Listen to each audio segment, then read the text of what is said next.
अब आ गया है आईटेल विजन वन, नए इंडिया का नया विजन। बड़ी स्क्रीन के साथ एंटरटेनमेंट का विजन बढ़ा, ड्यूअल सिक्योरिटी फीचर्स के साथ प्राइवेसी का विजन बढ़ा, बड़ी बैटरी के साथ अनलिमिटेड पॉसिबिलिटीज का विजन बढ़ा।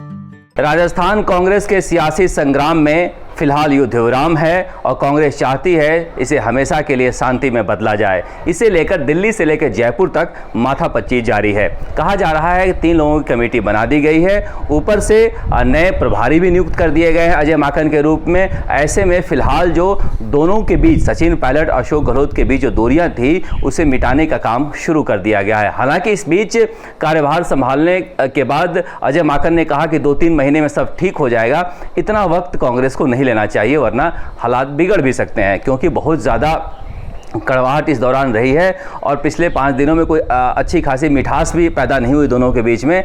ऐसे में कांग्रेस आलाकमान को जल्दी करना चाहिए, इससे पहले कि देरी हो जाए।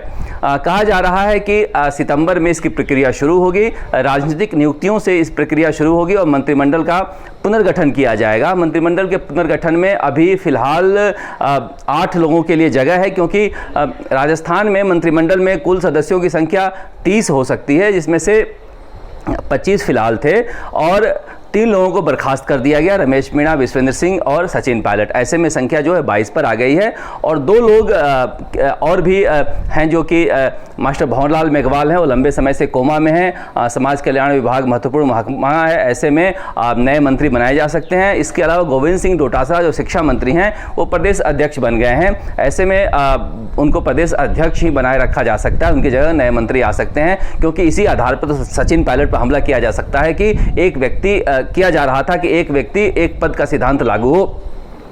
इस तरह से कहा जा सकता है कि फिलहाल अशोक गहलोत के मंत्रिमंडल में 10 नए चेहरे लाने की गुंजाइश है और इसके अलावा कहा जा रहा है कि 5 मंत्रियों को ड्रॉप भी किया जा सकता है।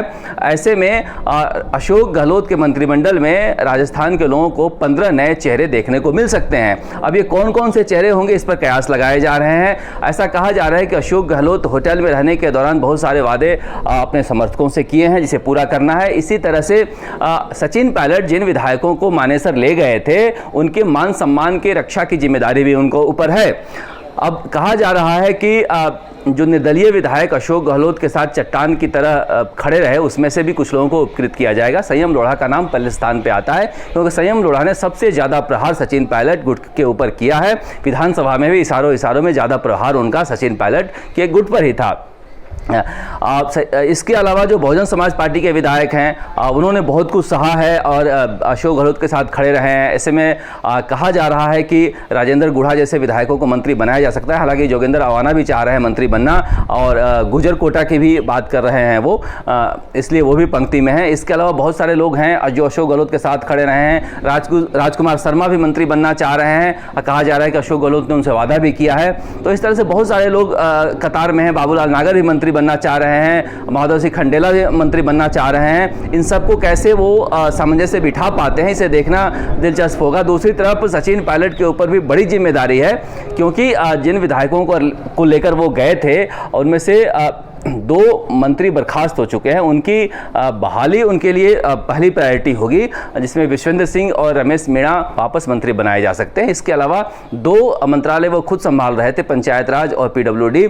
वैसे में चाहेंगे कि उस कोटे से 2 और मंत्री बनेंगे। ऐसे में कहा जा रहा है कि हेमाराम चौधरी और दीपेंद्र सिंह शेखावत का नाम है। वो चाह रहे हैं कि ये 2 कैबिनेट मंत्री बने। कांग्रेस आलाकमान को भी ज़्यादा मुश्किल नहीं आएगी, क्योंकि दोनों वरिष्ठ कांग्रेसी नेता हैं। इसके अलावा वो चाह रहे हैं कि 2 राज्य मंत्री भी हमारे कोटे से मिले। 2 राज्य मंत्रियों को लेकर भी चर्चा है कि बल्लभनगर से आने वाले विधायक हैं शक्तावत, उनको लेकर चर्चा है। इसके अलावा मुकेश भाकर को लेकर चर्चा है। संसदीय सचिव में वेद प्रकाश सोलंकी को बैठाना चाहते हैं, क्योंकि उन्होंने मोर्चा संभाल रखा था मानेसर होटल से। तो इस तरह से काफ़ी नाम जो है चर्चाओं में हैं। लेकिन फिलहाल सबसे बड़ी बात है कि ये दोनों नेता आपस में दिल की कड़वाहट को दूर करके बैठे, उसके बाद ही बात बात आगे बढ़ पाएगी। अगर अजय माकन कह रहे हैं कि 2-3 महीने लग जाएंगे तो इसका मतलब है कि बहुत कुछ ठीक नहीं है कांग्रेस में, और जो 3 लोगों की कमेटी बनी है उनके ऊपर बड़ी जिम्मेदारी है कि राजस्थान में 3.5 साल तक शांति को स्थापित करें और शांति के साथ अगले विधानसभा चुनाव में जाकर दोबारा सरकार बनाने के लिए कोशिश करें। तो ये महती जिम्मेदारी है कांग्रेस आलाकमान पर, और ये बड़ा सिरदर्द है आलाकमान के लिए। कोई आसान काम नहीं है कि इतना बड़ा ईगो लेकर बैठे सचिन पायलट और अशोक गहलोत जैसे नेताओं को एक टेबल पर लाकर और हमेशा के लिए शांति स्थापित करें। राजस्थान तक के लिए जयपुर से शरद कुमार।